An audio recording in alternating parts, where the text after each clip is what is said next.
Alice and I are in a very special place, a different place than we usually are, coming to you with some true crime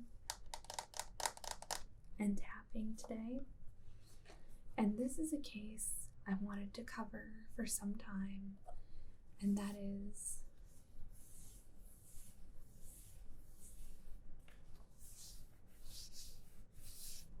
the case of Elaine Parent, who was the self-named Chameleon Killer. And though she only killed one person that we know of, she's suspected of killing several and has stolen over 20 different people's identities.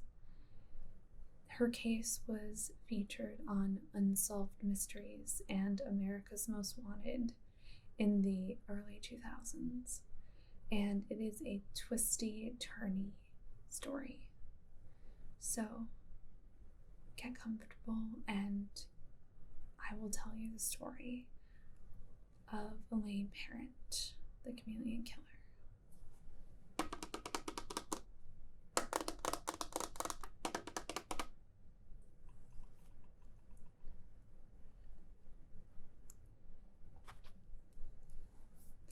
In June of 1990, a woman in Palmetto Beach, Florida, called Beverly McGowan, placed a classified ad in the local to her newspaper, the Sun Sentinel, looking for a roommate to live in her apartment with her.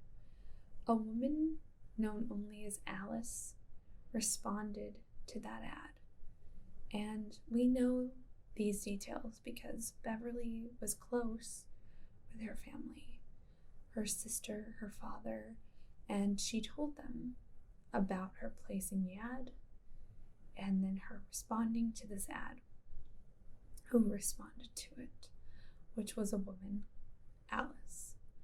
And during the brief time between when Beverly placed this ad and Alice responded to it, Beverly told her family some interesting details about Alice.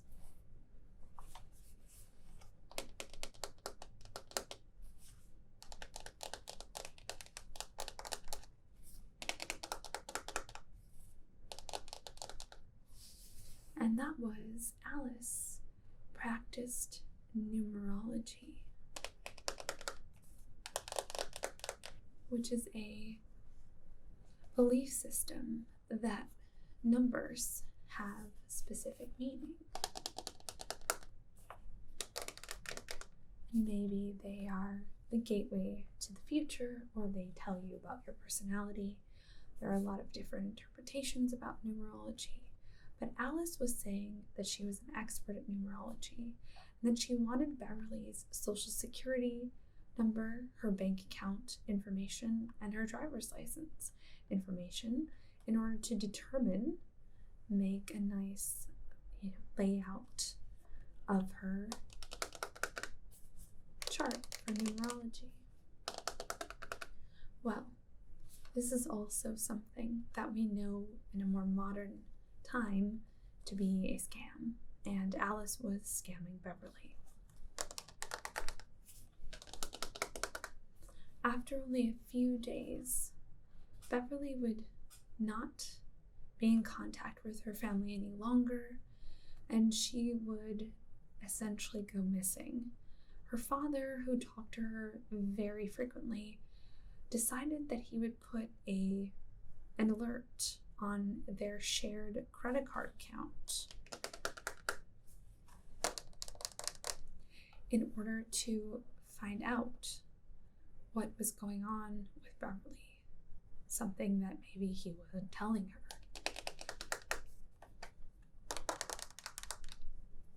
In this same time period, a woman identifying herself as Beverly McGowan went into a bank branch and took out money under her bank account to purchase an airline ticket from Miami to London under the name Sylvia Ann Hodgkinson.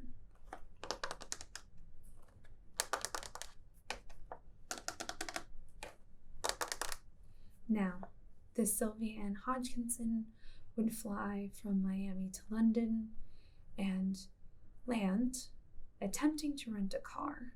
Well, she couldn't because her credit cards, the ones that she had taken from Beverly McGowan, had actually been stolen.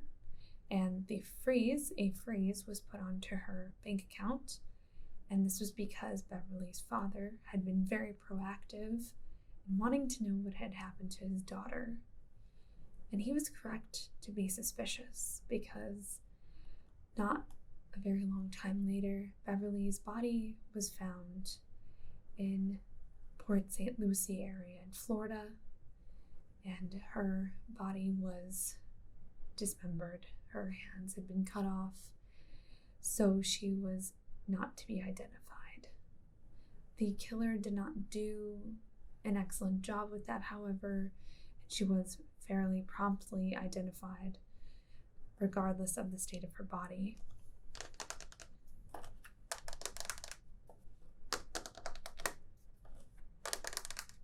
It was because Beverly was in such frequent contact with her family that her family knew to suspect this woman, Alice, of the crime. And the trail law enforcement would paint about Alice would be unlike anything they'd ever seen.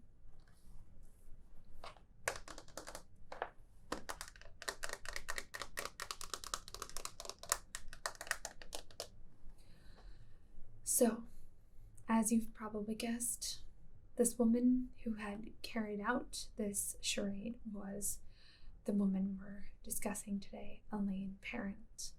And she had assumed identities years before this. And I will get into that a little bit as we go on.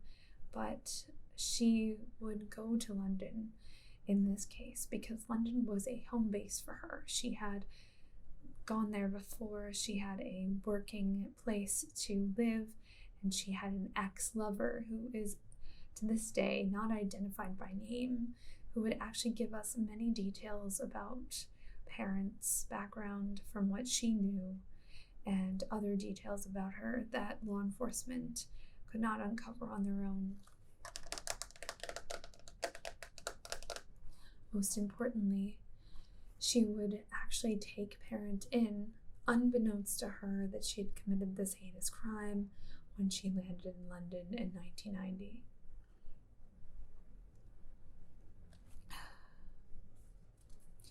Now, the relationship had been rocky in the first place, and it ended only months later, and Elaine Parent would go back to the United States in 1991 with this woman's dogs and hold them captive, kidnapping them essentially and holding them for ransom.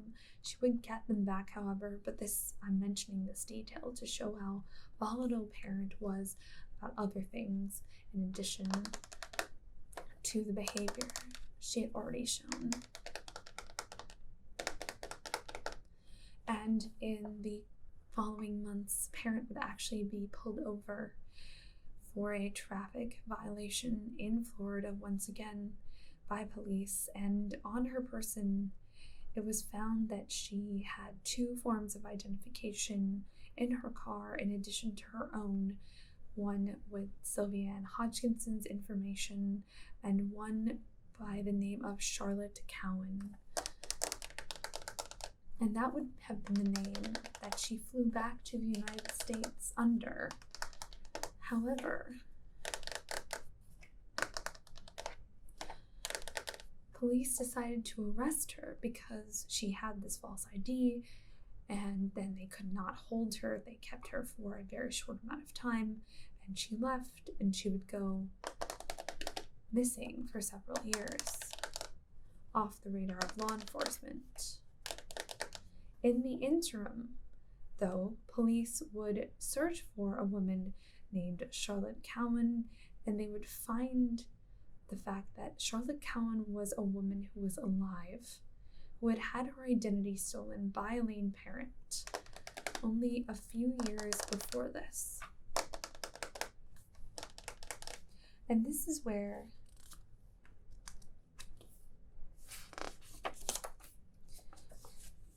law enforcement would find out quite a lot of bit about Elaine Parent.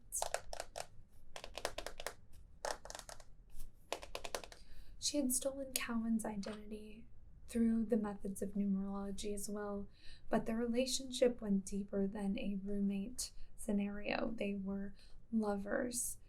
Parent had met Cowan's family, including her mother, and her mother had also not suspected anything was amiss.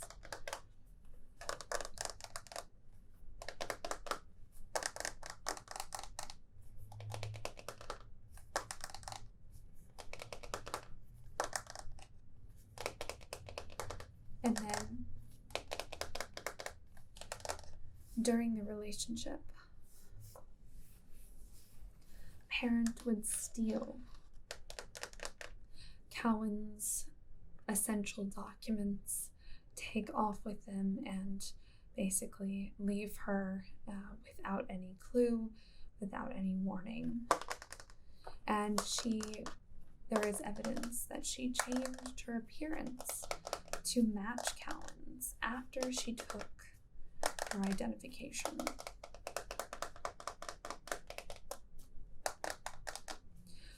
Through Cowan, investigators also learned that Elaine Parent was apparently born in 1942 to a French-Canadian father and an American mother. She had gone to England in 1985. After being suspected of a jewel theft, there actually isn't a lot of information about this available online or really in any public resource that I could find, probably because she was never charged with a crime, and perhaps that crime ended up being resolved. We do not know what the implications around that were. When she went to London the first time, prior to meeting that other partner we discussed before in London, she actually met the real Sylvia Ann Hodgkinson, the one who she would end up stealing her identity.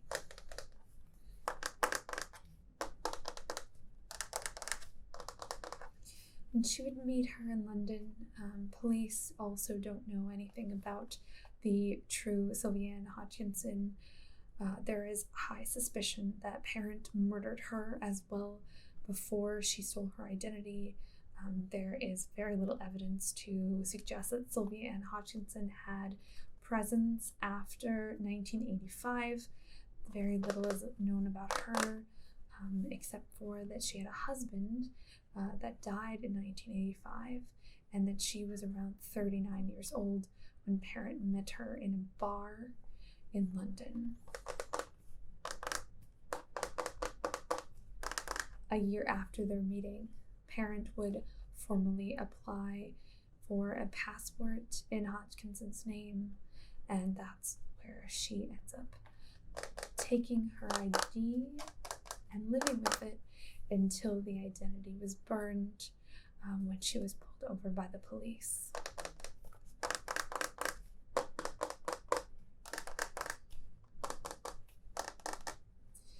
We don't know much about Elaine Parent between the early 90s and the year 1998.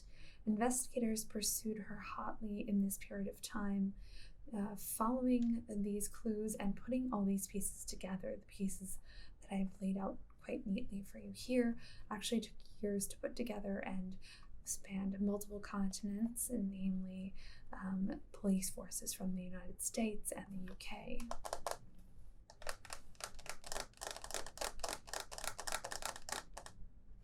In 1998, police would receive a gift from Elaine Parent. And that was an oil painting, which you can actually look this up online, was an image of a woman climbing out of a pool, a middle-aged woman climbing out of a pool wearing a bathing suit, and on the back, Elaine Parent had identified herself and typed out a message: "Best wishes, your chameleon." And that's where this moniker of the Chameleon Killer comes in, and where the press and even some investigators labeled her as such. The identity starts in 1998 with this delivery of this painting.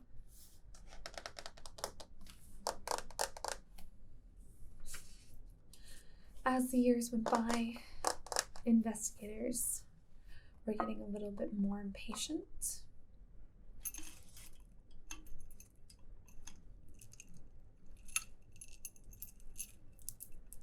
With the fact that they could not catch Parent. And so they turned to very popular television shows of the time, America's Most Wanted and Unsolved Mysteries. The Unsolved Mysteries segment would air first, very shortly before the America's Most Wanted segment in 2002, and it would talk about the case specifically of Beverly McGowan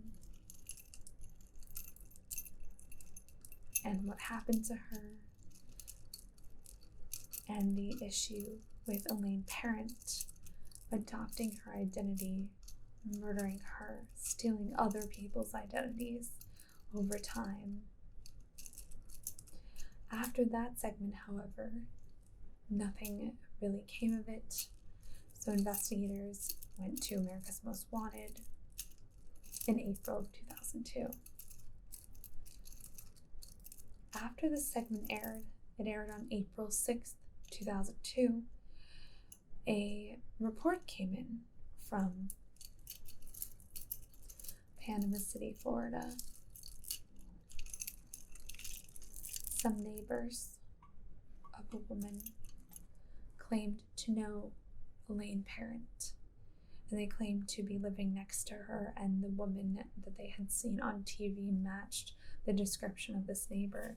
So police rushed to the property. But when police got there, the description of the woman they had been given or had known about and studied for these years going by was not the same as the woman who appeared to answer the door. And she gave them a military ID to identify herself. There is no public record that I could also find of what this ID was. Perhaps it is of also a stolen person's identity, probably so, and they may have wanted to keep that private or secret due to the circumstances that would follow. This woman asked them, after they asked her, could she come down to the station to talk with them, even though she did not fit the description of the woman they were looking for. She consented and asked to change her clothing before being taken away. She would go into the house, and the police would further study this military ID that they were given. One of them thought it looked suspicious because he had certain experience with military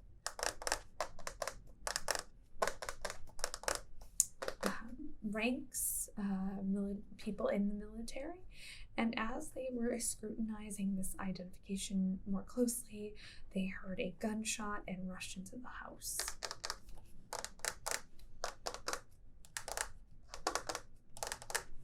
The woman who had answered the door had shot herself in the chest and had died almost instantly. She was dead on the floor,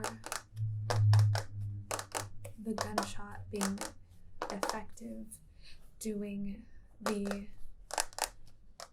task, carrying out the task that she had wanted it to do.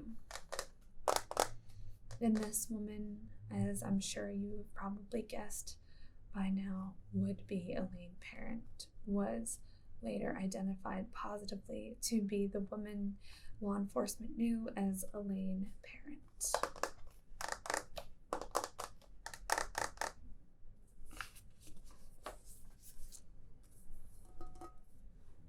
In the home,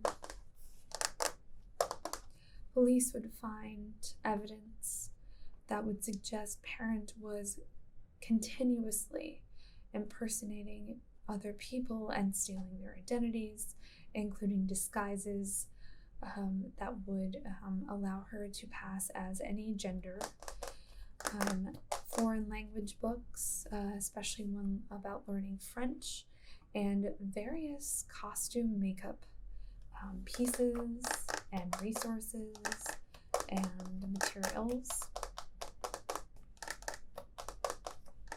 And one of the most interesting things, or strange things I should say, that was found in this house was a fake wanted poster that was created with Parent's image dressed up as a different person with a different fake name that police had never heard of before, and they actually believe now to think it was used to blackmail someone she might have been doing a business deal with or trying to get into another relationship with, perhaps to further steal their identification or money.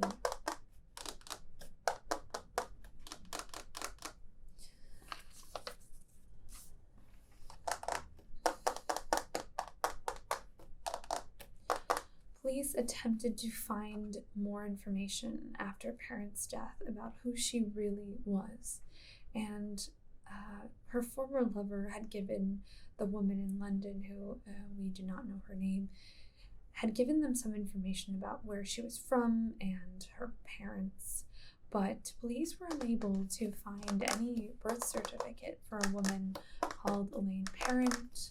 They did find living census residence information for a woman that would have matched Parent's age and place of living in the Bronx, New York,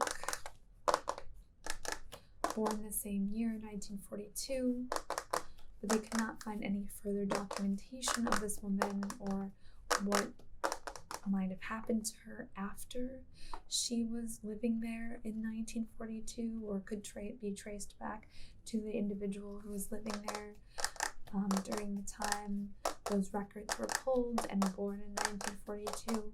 So law enforcement does not really know much more about Elaine Parent, and we don't know much more about her than what some have told.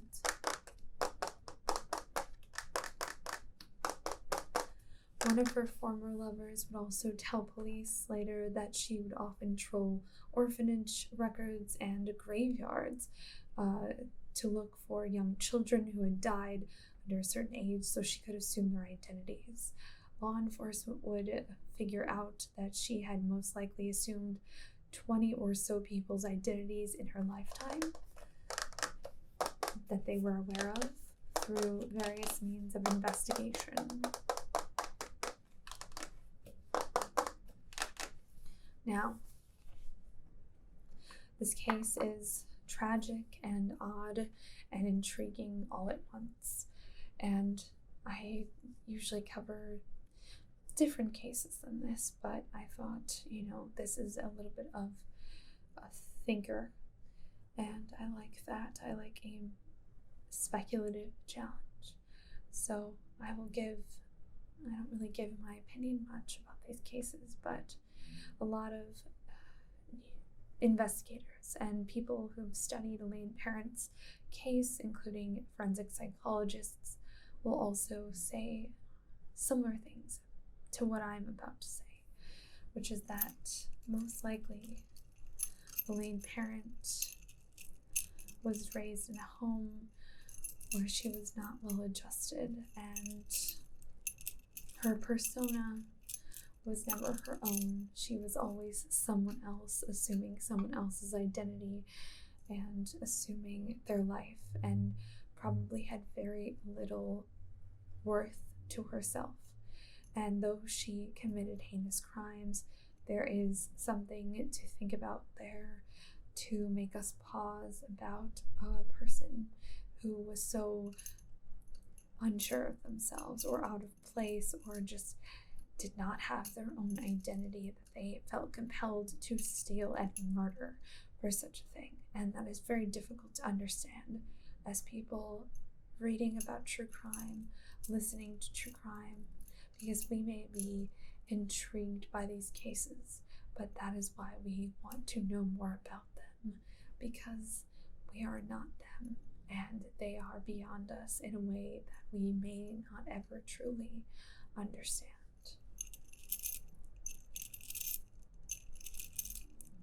Elaine Parent is an excellent subject to think about such a case, and that is why I wanted to cover it today. Thank you for joining me in this special location. I will be back very soon, Soul Francis, with more true crime and tapping for you. Remember, you can always suggest a case in the comments below, like the video, subscribe if you have not, and I will see you very soon. Thank you for watching. Please be safe.